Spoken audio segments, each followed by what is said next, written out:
Bonjour tout le monde.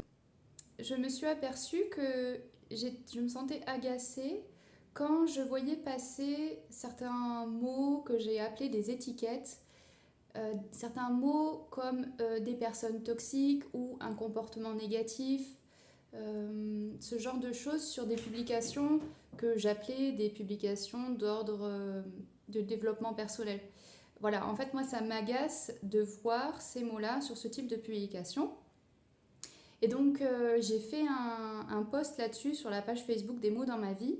Et puis, je suis restée avec quelque chose de pas agréable parce que je me suis aperçue que j'étais dans l'élan de dire, comment dire, de promouvoir une certaine manière de parler.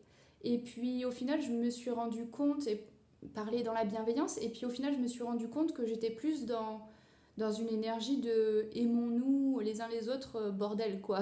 Alors que je voulais quelque chose de bienveillant. Et donc je n'étais pas satisfaite de ça. Donc je me suis dit, voilà l'occasion de faire une nouvelle vidéo avec donc mes deux parts de moi. Donc je vais revenir un petit peu plus en arrière. Donc j'ai demandé à ma part protectrice comment elle se sentait. Donc forcément elle était très agacée par ces gens qui se disent du développement personnel, relevant, enfin des thérapeutes peut-être, j'en sais rien, des influenceurs du développement personnel, qui estiment que ben voilà le problème c'est l'autre, donc forcément l'autre il a des comportements négatifs, l'autre il est forcément toxique. Et voilà, et cette part-là était vraiment très en colère et elle se disait que ben voilà, son besoin de cohérence, donc c'est ton besoin de cohérence qui n'est pas nourri, c'est-à-dire que c'est pas cohérent de promouvoir la bienveillance, de promouvoir le développement personnel au travers le développement de la relation à l'autre aussi. Ben, c'est pas cohérent de vouloir se développer personnellement et puis d'être comme ça dans une forme d'incrimination de l'autre. Enfin, ouais, ça me dérangeait. Voilà. Donc, cette part-là, voilà, c'est essentiellement ce qu'elle m'a dit. Ouais.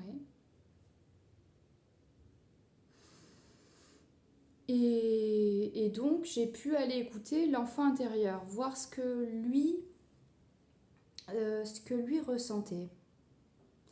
Donc derrière la colère, comme assez souvent chez moi, il y a de la tristesse.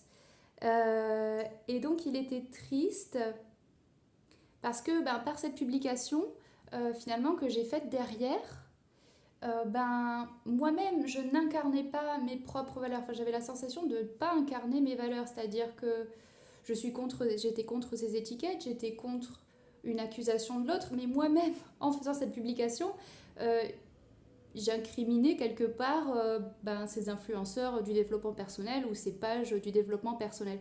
Et, et ça m'a rendu triste parce que moi j'ai envie d'incarner des valeurs de bienveillance, j'ai envie de partager ce que j'ai appris en CNV. Je ne suis pas encore complètement habilitée, je suis pas habilitée à le faire, mais j'ai envie de partager, en tout cas euh, c'est ça, d'incarner en tout cas mes valeurs et d'avoir un discours qui promeut la bienveillance. Euh, Autant que ce soit possible de promouvoir la bienveillance.